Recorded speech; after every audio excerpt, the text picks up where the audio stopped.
Good evening, everybody. Welcome to our Conservation Zones Review Information webinar with a focus on the former Warringah area. My name is Andrew Piggott. I'm the Executive Manager of Strategic and Place Planning at Northern Beaches Council. We'll just give everybody a chance to come into the meeting.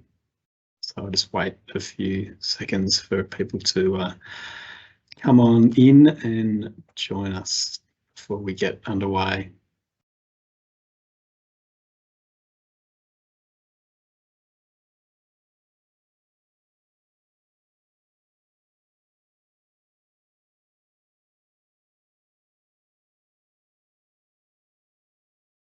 Hopefully people are coming in now. Just give everyone a little bit longer to get into the room and then we'll kick things off.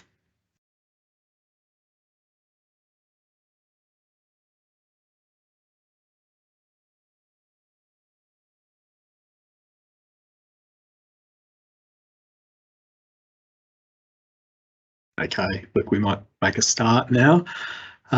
Good evening and welcome. We'll take you through our conservation zones review this evening. We've been undertaking a review of our conservation zones to inform the way we use those zones for the preparation of our new Northern Beaches Local Environmental Plan. The purpose of today's meeting is to provide information on the conservation zones or C zones review and the approach that we're recommending to progress with going forward. Today's session is focused on the former Warringah area, and so we'll have a particular emphasis on that former LGA and particularly the Warringah 2011 Local Environmental Plan, which is the current local environmental plan that applies in that area.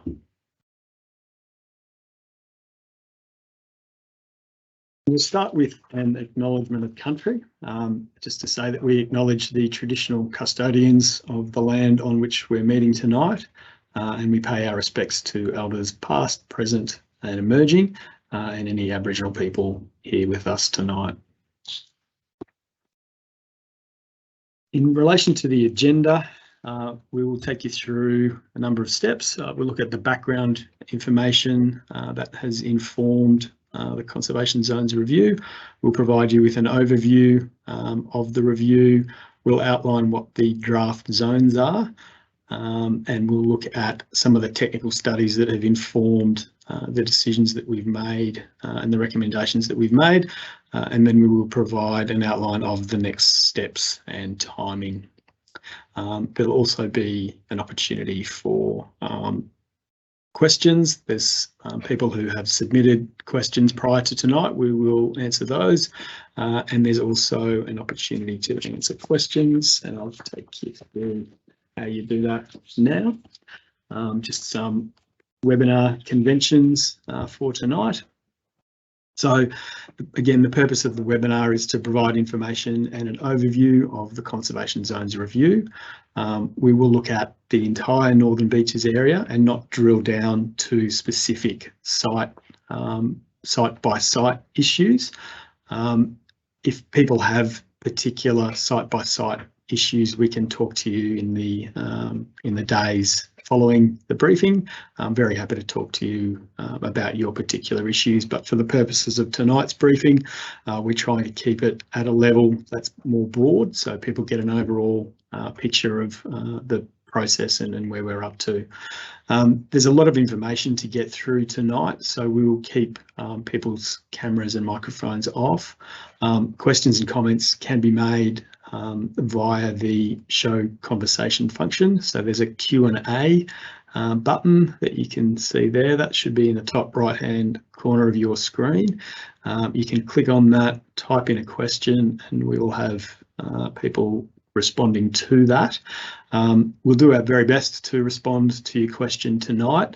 If we can't get you a specific answer tonight, we'll come back to you following the meeting with a more detailed response if you've got a very particular or detailed question. Please note that the meeting will be recorded and we'll publish copy of the webinar on our website, so people who weren't able to make the session are able to see the presentation and the responses to the questions that we've made. Okay, moving on. Just looking at the program itself. So we've been working away to try and deliver one Northern Beaches Local Environmental Plan and Development Control Plan. We've currently got 4 LEPs in place, and so we need to move to a position of consistency across the Northern Beaches and have one local environmental plan. We've commenced this project with an LEP review and health check. That was in November of 2018. We then prepared our local strategic planning statement, which was adopted in March of 2020. We then prepared a local housing strategy, which was adopted in April of 2021. We put out a LEP DCP discussion paper in the middle of 2021, and all of that work has fed into the work that we're undertaking at the moment, which is the conservation zones review and associated technical studies. We'll then review all of the submissions that we received during this exhibition period, analyse them, make any changes that we need to make, and then there will be another round and another opportunity for people to comment and review on a draft LEP around the middle of next year. So we've engaged consultants, Meridian Urban, to assist us in the process to produce our LEP and DCP, and Kim Kirsten is with us tonight, and Kim will take us through the next part of the presentation, which deals with the background information and approach used to create the draft conservation zones. Thanks, Kim. Thank you, Andrew, and good evening, everybody. Before I jump into the approach we undertook for the creation of the draft conservation zones, to start with, we just need to explain what some of the key terms are that will give context to the conservation zones review. As Andrew mentioned, Council is in the process of preparing a single planning framework, which involves preparing a new local environmental plan. A local environmental plan, or an LEP, is a legal instrument that establishes land use zones and standards to control development. Across the Northern Beaches, there are 4 existing local environmental plans. The Pittwater Local Environmental Plan 2014, the Warringah LEP 2011, which is what we are talking about tonight, the Warringah LEP 2000, and the Manly LEP 2014. As part of preparing a single planning framework, a new LEP will be prepared for the entire Northern Beaches. LEPs are prepared for by the relevant local council and are approved by the state government. What are zones? Zones and development controls provide a framework for the way land can be used. This framework for the zones is standardised and set by the state government. Zones set out the land uses that are allowed or permitted with consent or permitted without consent, and what uses are prohibited, so what uses are not allowed. The land uses must relate to the objectives of those zones. There are different zones that can be used depending on the intent of that land, including rural zones, commercial zones, industrial zones, recreational zones, waterway zones, and conservation zones. Tonight, we are discussing the conservation zones.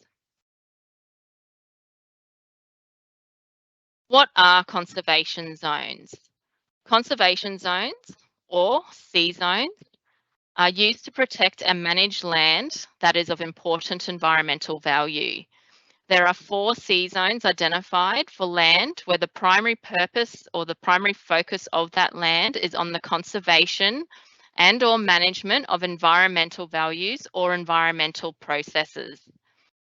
The C zones or the conservation zones provide for the varying levels of environmental protection and management. The C1 zone comprises existing national parks, nature reserves and conservation areas established under the National Parks and Wildlife Act. As such, the C1 zone was not included as part of the conservation zones review. The C2 zone provides that next level of highest protection and is for protecting, conserving and rehabilitating land with very high ecological values. So this land could include land such as wetlands and littoral rainforests and areas of high value remnant vegetation, generally on public land, but also on land that has an environmental protection mechanism on it to protect those conservation values, such as a biobanking agreement or a stewardship agreement. The C3 zone is also for protecting, conserving and rehabilitating land with high ecological values or land that has environmental processes or natural hazards that require careful management. The C3 zone allows development in limited circumstances such as low impact development that is compatible with protecting those ecological values or is compatible with the high risk associated with land affected by high risk natural hazards. The C4 zone is also for protecting and conserving environmental values.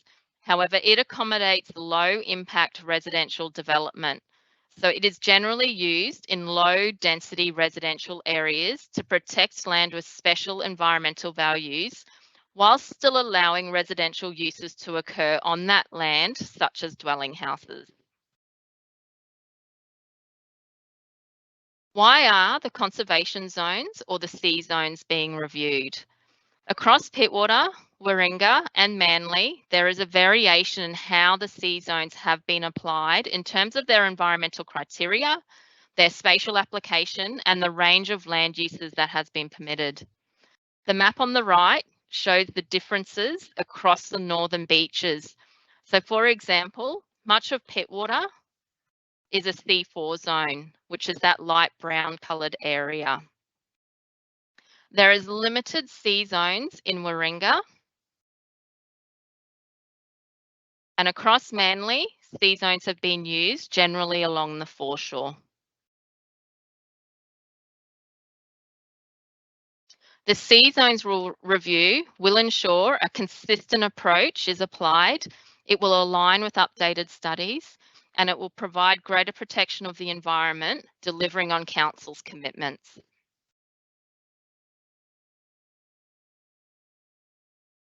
What is the purpose of the Conservation Zones review?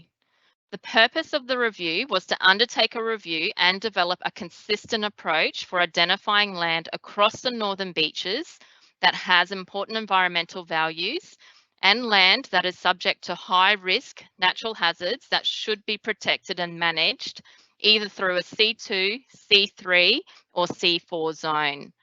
And as I previously said, the C1 zone comprises existing national parks, nature reserves and conservation areas established under the National Parks and Wildlife Act. And as such, it was not included as part of the C zones review. The approach for undertaking the C zones review required a robust research process and a focus group engagement to understand local issues and experiences and to identify those important environmental values and those hazards across the northern beaches that need to be protected and managed.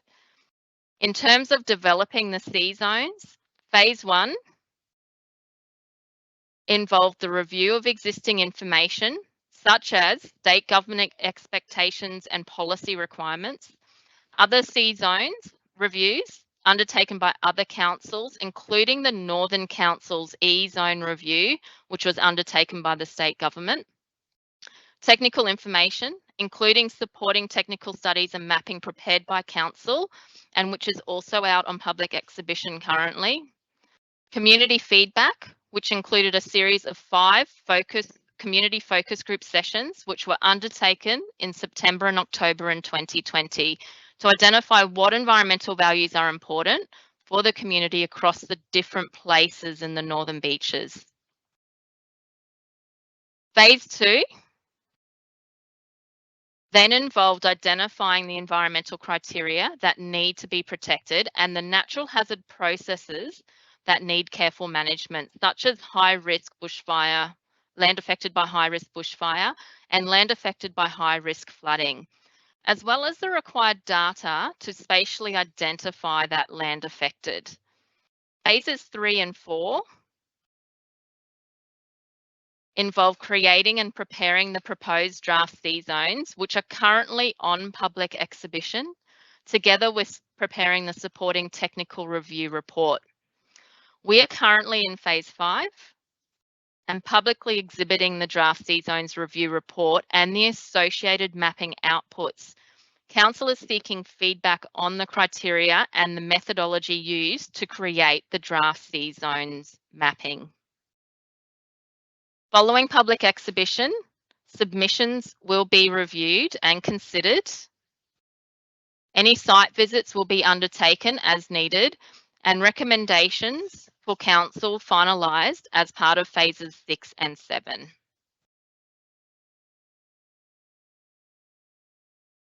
This slide provides a high-level overview of what was said through the previous 5 focus group community sessions with a focus on Warringah.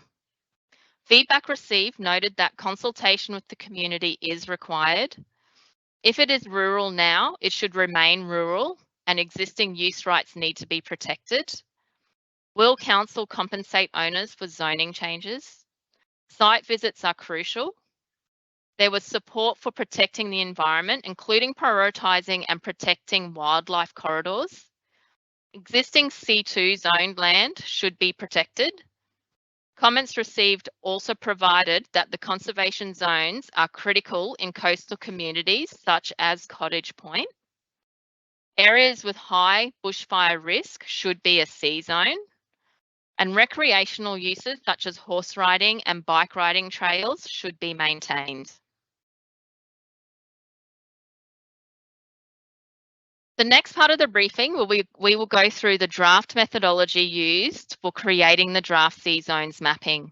We are seeking comments and submissions on the proposed methodology, which was used to create the C zones. This includes the next couple of slides, which show the actual criteria used to inform the spatial mapping. The C zones review has identified a number of environmental values that are worthy of protection through a potential C zone. These criteria include high environmental value criteria, as well as medium environmental value criteria. The high environmental value criteria identifies land with high ecological values or where there's the greatest biodiversity and the number of species that should be conserved and protected. This includes land with bushland reserves and parks, existing C2 zoned land, biodiversity core habitat areas, which is generally large expanses of relatively intact native vegetation, or the land has high to very high conservation significance, threatened ecological communities and threatened species habitat, wetlands and riparian corridors, selected land in a heritage conservation area where there is high environmental value, and transitional areas between high conservation value land, such as national parks, and low density residential land in urban areas. Medium value criteria were also identified and are also an important consideration for identifying land with important environmental values. However, these values may have been disturbed or modified, or the land requires careful management. So, for example, biodiversity corridors or the urban tree canopy facilitates flora and fauna movement across the landscape and are important consideration for connecting bushland within an urban setting. escarpments, major ridgelines, and steeply sloping land, which, given the limitations of that land, has meant that there's been limited development over time, and therefore the land is generally forested, and it contributes to the urban ecology in urban residential settings.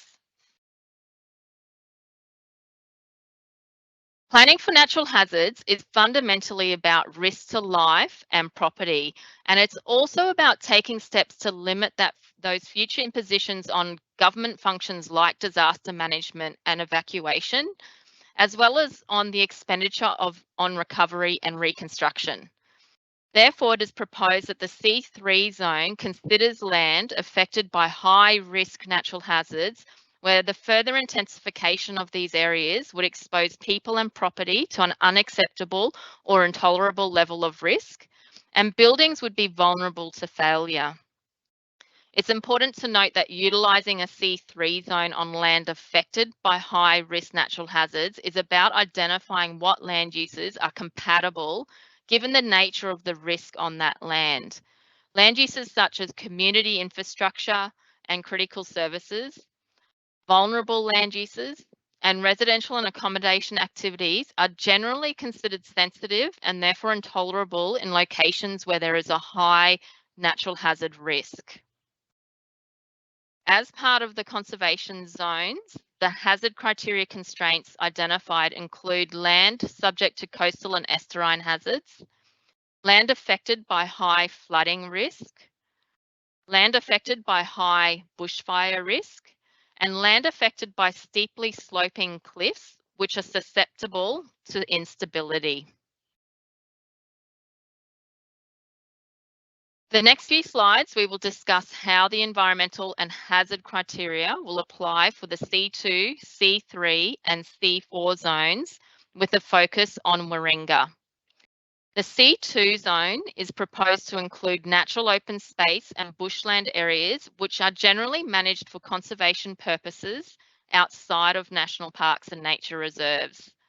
The C2 zone is also proposed for land with an existing C2 zone on it, and therefore it is currently zoned for environmental protection, and there are existing strict controls on development already, as well as land that has an existing conservation mechanism requiring its protection or its conservation values, such as a biobanking agreement or a conservation covenant. The map on the right shows that most of the C2 zone across Warringah includes land that is currently included in an existing C2 zone.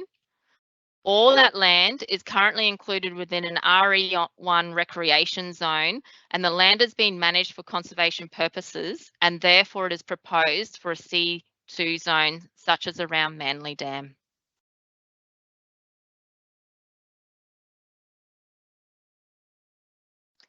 The C3 zone is proposed to be considered across both urban and non-urban settings. The map on the right shows the urban areas in pink and the non-urban areas in light brown. This slide is about the application of the C3 zone in non-urban areas. Non-urban areas have extensive tracts of high-value bushland coupled with larger minimum lot sizes, which prevents further lot fragmentation. In non-urban areas, the C3 zone is proposed to apply to land that is identified as having undeveloped bushland, and the site is mapped with one or more of the high-value environmental criteria. For properties less than 5,000 square metres, a C3 zone will be applied where 50% or more of that site is affected. No split zones are proposed to apply to the smaller lots. Split zones are proposed to be considered for larger properties over 5,000 square metres or more, where 30 to 70% of the property is affected. If 70% or more of the property has a mapped high environmental attribute, the entire site is proposed to be included within a C3 zone. The C3 zone is also proposed to consider to be considered on land where there is a presence of high natural hazard risks, such as bushfire. The map on the right shows that most of the land proposed to be included within a C3 zone in the non-urban areas of Warringah include properties in Duffy's Forest and Terry Hills that are predominantly covered in bushland. And as a result of the property being covered in bushland, it is identified as having high value biodiversity attributes, including core habitat. Given the nature of the vegetation coverage, the properties are generally also affected by high risk bushfire hazard. In urban areas, so the pink now, the C3 zone is proposed to be used on land affected by high risk natural hazards, such as land affected by high risk flooding and coastal hazard risks. They are proposed as a way to manage development and limit incompatible land uses which are sensitive to natural hazards or difficult to evacuate. As previously discussed, the natural hazard criteria considered includes mapped coastal and estuarine hazards, land affected by high risk flooding, land affected by high risk bushfire, and land in close proximity to coastal cliff zones which are susceptible to instability. The map on the right shows that most of the land proposed to be included in a C3 zone in the urban areas of Warringah generally includes properties as either being affected by high flood hazard risk or coastal and estuarine hazards in Narrabeen, or being affected by coastal cliff hazards that are susceptible to instability at Queenscliff and Collaroy.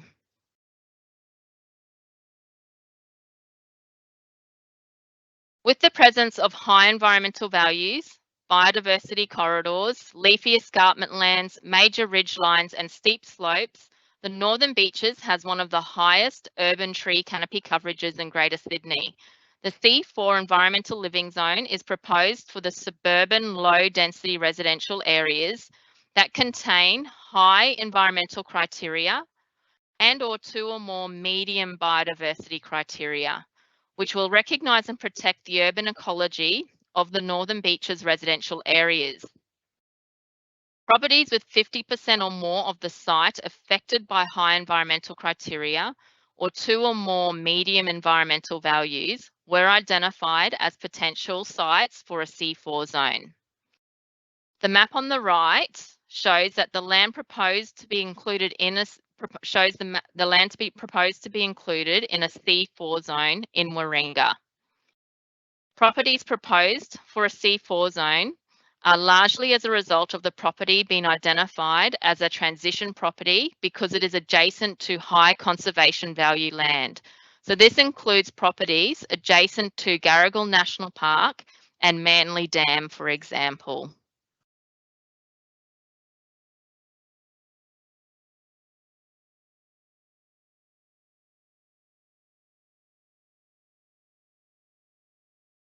This slide shows the proposed permitted land uses across the C2, C3 and C4 zones. Dwelling houses are not permitted on land zone C2 under the existing local environmental plans. However, they are permitted, so they are allowed on land zone C3. This is not proposed to change. The C3 zone is proposed to not permit land uses that may not be compatible with natural hazards, including childcare facilities, community facilities, educational establishments, respite daycare centres, group homes and secondary dwellings. The C4 and residential R2 zone are similar in that they both allow dwelling houses, group homes and secondary dwellings, as well as low intensity community activities such as home businesses and childcare facilities and community facilities. The main differences with the C4 zone is the recognition of environmental attributes which require careful consideration during the assessment of a development application, and complying development is permitted in the R2 zone but not the C4 zone. So that means a development application would be required.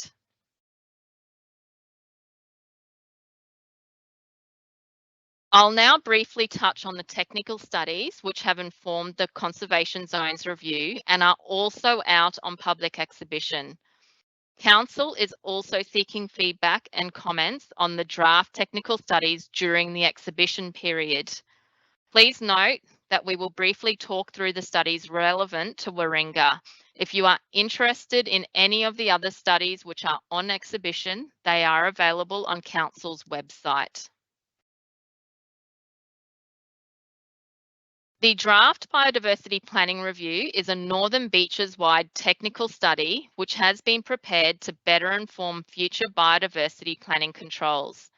The study has included a review of previous biodiversity-related technical studies and mapping relating to the 3 former local government areas, including Warringah. Draft mapping has been used to inform the conservation zones mapping analysis, and this includes key wildlife habitats or core habitats, which are typically the larger areas of green shown on the map, and biodiversity or wildlife corridors, which are shown in blue on the map. Threatened ecological communities, such as the Duffy's Forest Ecological, and threatened species habitats, such as the critically endangered Seaforth mintbush and Calais grevillea.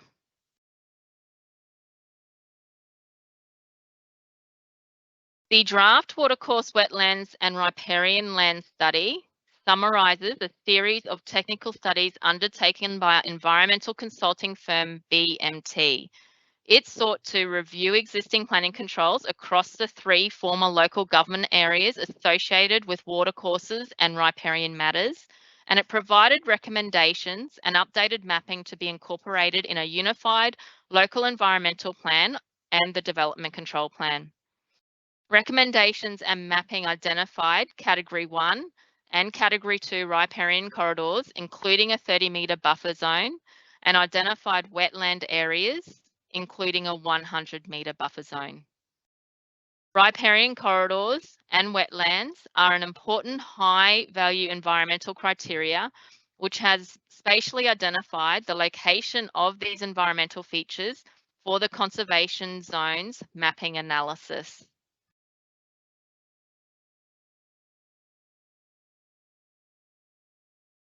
The Estuarine Planning Level, or EPL, studies define estuarine inundation risk, which is also referred to as coastal inundation, during extreme but rare storm events for affected properties under both existing and future sea level conditions. The EPL studies have been prepared for North Harbour and Middle Harbour in Sydney Harbour and Cowan Creek at Cottage Point. The studies use the same approach and methodology as the previous Pittwater EPL study, mapping all properties affected by estuarine inundation. Council has a responsibility to manage coastal hazard risks under the Coastal Management Act and the Coastal Management State Environmental Planning Policy. This includes strategic planning, as well as applying planning provisions and development controls to reduce the risks to natural and built environments for current and future coastal hazards. These studies have informed the spatial mapping analysis for the conservation zones by identifying properties that are at risk from current coastal inundation. The Geotechnical Review Report is a technical study undertaken by engineering consulting firm Douglas Partners. It sought to review the existing planning controls across the 3 former local government areas associated with geotechnical related matters and provided updated mapping and controls to be incorporated in a unified local environmental plan and development control plan. A detailed table and map is contained that tags all land into one of 7 geotechnical planning classes, depending on the known underlying geology or soil and topographic position, so its slope. The 3 highest risk geotechnical classes have informed the spatial mapping analysis of the draft sea zones review. by identifying properties that are at risk from the highest geotechnical classes. I will now hand back over to Andrew.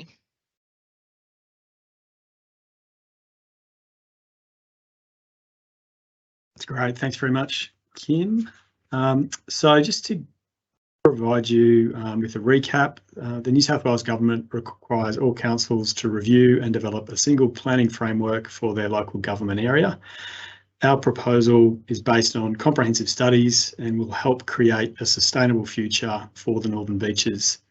We've identified and proposed conservation zones to best fit the attributes of the land, and the proposed change may affect what you can and can't do on your property, but we're still at the early stages and we genuinely want to hear from you and want to hear your views, and we're making ourselves available so that we can have those conversations with you if you've got questions.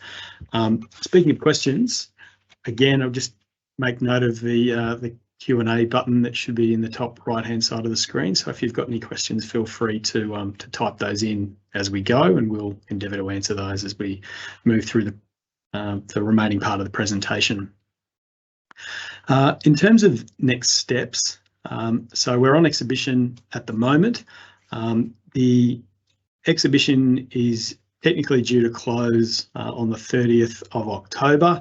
However, if you're having problems getting your submission in, then reach out to us and we can be a bit flexible in relation to that deadline if you need that assistance. We'll then review all of the submissions that we've received, and if we need to do specific site visits, we can do those. We will make any changes we need to make, and then we've got another round of exhibition that will occur when we prepare the draft local environmental plan and report that to council around the middle of next year. And as I've said, there'll be another formal exhibition period available to people at that time.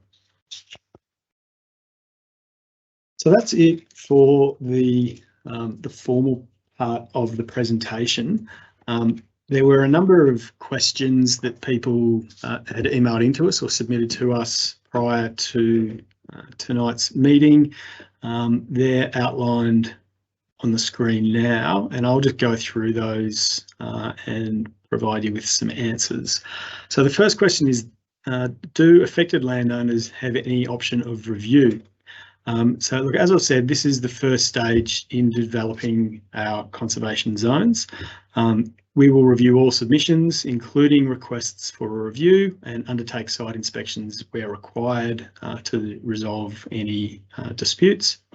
The outcome from the review will be considered to determine whether the proposed methodology is appropriate and whether the studies and draft mapping is accurate. This will inform the preparation of our draft Northern Beaches Local Environmental Plan, and as I've said, the draft LEP must be approved or reported to the elected council and supported by them, and then the Department of Planning also need to review and ultimately sign off on our draft LEP before any changes can formally commence. So there's a lot of steps that need to be gone through, and a lot of opportunities for engagement and people to comment and raise issues. Second question there, how is a C4 zone different to a R2 residential zone? So the C4 environmental living zone is a zone for land with environmental or scenic values and accommodates low impact residential development. The C4 zone permits dwelling houses and secondary dwellings, just like the R2 zone. However, unlike the R2 zone, more high intensity uses like schools and hospitals are prohibited. There'll also be a different interplay with state planning policy. In particular, some provisions of the state planning policy exempt and complying development will not apply in the C4 zone, and that may mean that people may need to lodge development applications for particular uses in that zone. The next question, why are we prohibiting secondary dwellings in the C3 zone? So the C3 environmental management zone is for land where there are special ecological, scientific, cultural or aesthetic attributes or environmental hazards / processes that require careful consideration, management and for uses compatible with those values. The C3 zone is proposed to be used in urban areas where low density residential neighbourhoods are subject to hazards such as bushfire or flood, and in non-urban or rural areas subject to high environmental values and or hazard criteria. Secondary dwellings and sensitive uses such as centre-based childcare would be prohibited to limit the impacts and risks to life and property in areas that we know are subject to those hazards. The next question, will we still be able to do Airbnb?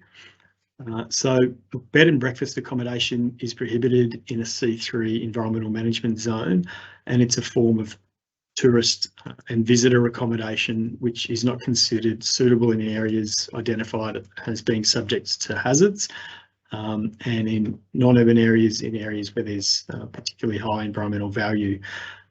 However, it's noted that bed and breakfast accommodation is not the same as short-term rental accommodation. So things like Airbnb and stays, etc., which is separately defined and controlled under estate planning policy. So that's a different typology there. Why are properties that have been cleared not identified for a conservation zone? So the guidelines provided by the New South Wales Department of Planning prevent us from applying conservation zone to properties unless they've been identified as having either environmental or hazard criteria. So clearing of land, particularly illegal clearing of land, is something that Council will investigate and prosecute where we have evidence that there has been illegal clearing. How will this affect development applications and consents? And I can see that there is a question there that in the Q&A that's asking a similar question. So the answer is existing development consents will not be invalidated by any change of zone. Existing buildings and land uses can remain as long as they have the lawful approval. Proposed changes to zoning will not come into effect until they are approved by the New South Wales Department of Planning and Environment. And as I've outlined, this is quite a long process, and it's not likely to occur until late 2023 at the earliest. So in relation to the question in the chat, look, if you have a DA approval, then yes, that DA is still valid, notwithstanding that there's a proposed change or even an actual change to your zone. Has the Department of Planning approved the methodology used? So we are continuing our conversation with the Department of Planning as we prepare our work to prepare our local environmental plan. They haven't specifically approved the methodology, but we're still consulting with them, and they're talking to us and having conversations around how we are going and how we are preparing this work. Ultimately, as I've said, the department do need to sign off on it when we formally submit our local environmental plan to the department. Will landowners be compensated for loss of permissible land uses where zoning changes? So when land zoning changes, there's often a change to the permissible uses that are allowed in a particular zone. So compensation or land acquisition is generally not required unless land is rezoned for a public purpose like a road or a park. And the reverse is true as well. So council doesn't tax any gains made by landowners where additional uses become permitted in a particular zone. So over the course of a period, there may be changes to zones, and we're going through a process now that is empowered by New South Wales planning legislation to enable us to have a conversation with our community and our council to go through a zoning change process. So that's what we're doing here. The last question, does the C zones affect the number of houses that can be built on a block, i.e. will the current allowance of 1 property per 20 hectares remain? Look, we are really, for this piece of work, focusing on the zones themselves. We haven't made any formal decisions in relation to the subdivision or allowances in relation to dwellings on lots, but we would welcome any suggestions or comments that people have in relation to that as part of this exhibition.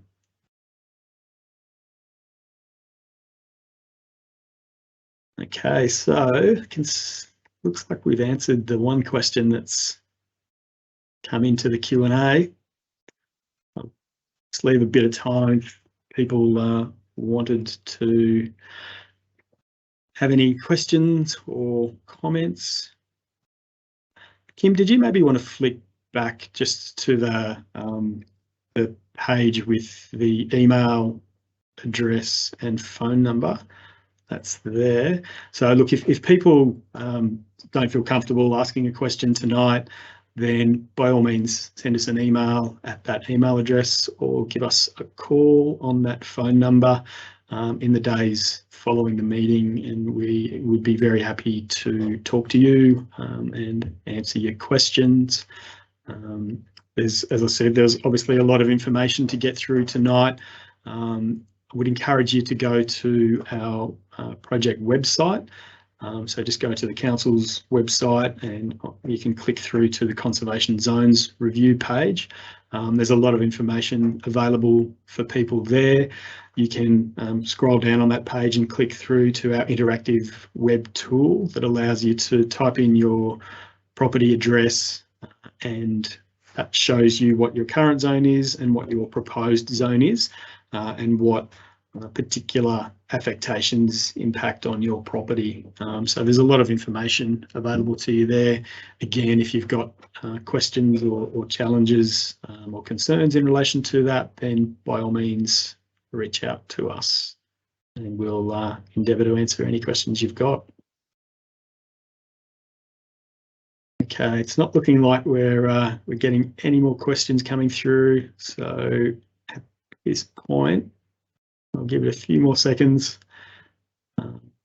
Unless we get something through, then I might wrap things up.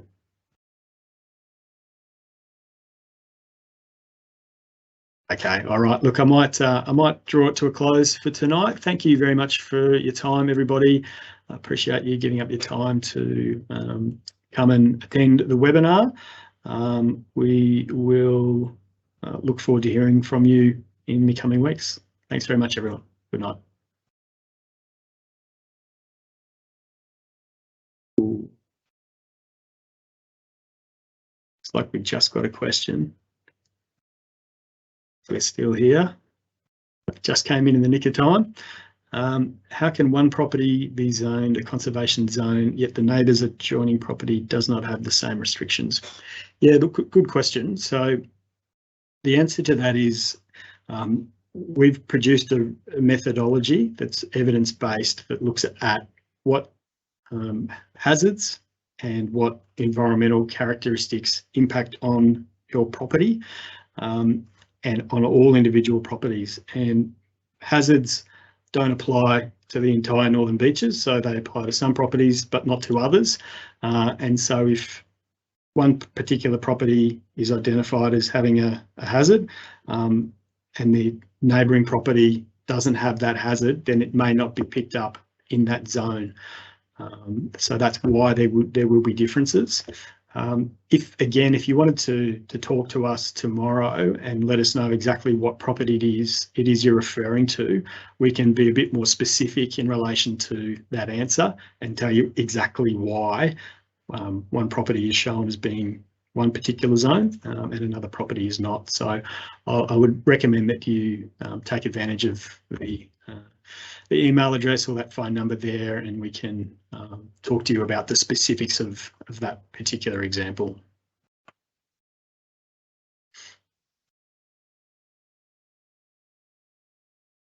Yeah, there's a written response there from Susie. So just saying in more detail what I've just tried to tell you there. So if the review has identified that either environmental and or hazard criteria are on the site and that has met the thresholds to apply, and for your neighbour's property, however, the review has not identified the environmental or hazard criteria, or if it did, the criteria did not meet the required thresholds. So that's the answer there.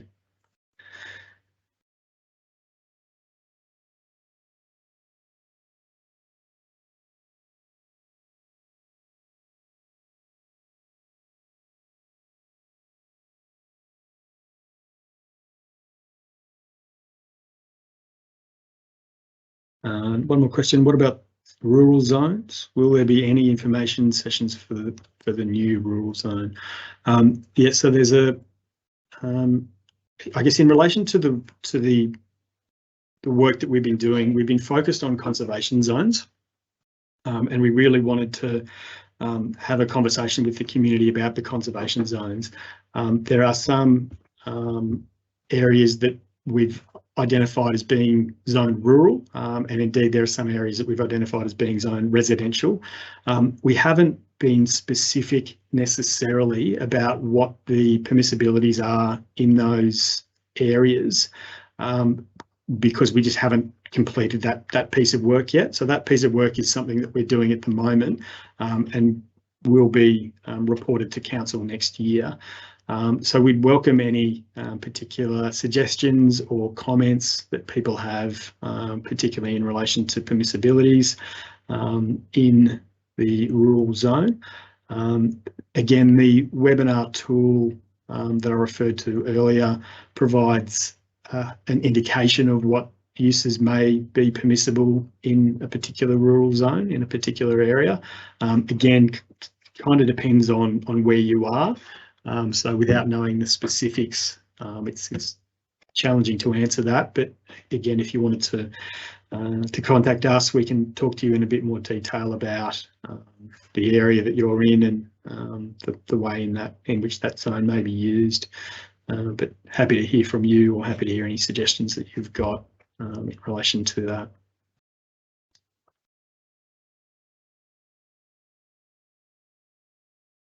Looks like there's some wording from Susie coming through. That's just come through there now. So, yeah, Susie said the Conservation Zones Review Council's proposed changes map will show some areas as a generic rural zone to either part of the site or the entire site. And yeah, as we've said, it's not completely finalised the zoning framework for rural zones. So you can see, yeah, the land use table under consideration on that website. So we're still undertaking that work. Similarly, we're still undertaking the work for the rural zones and the residential zones. But we felt the biggest piece of the puzzle was the conservation zones, and that's why we're having this conversation with the community now about conservation zones. Okie dokie, I think that looks like that's it for questions. Again, thank you for taking the time to attend the webinar. Thanks for asking us some questions. Appreciate that, and say thank you very much, and we'll see you and talk to you in the weeks following this and prior to the end of our exhibition period. Thanks very much.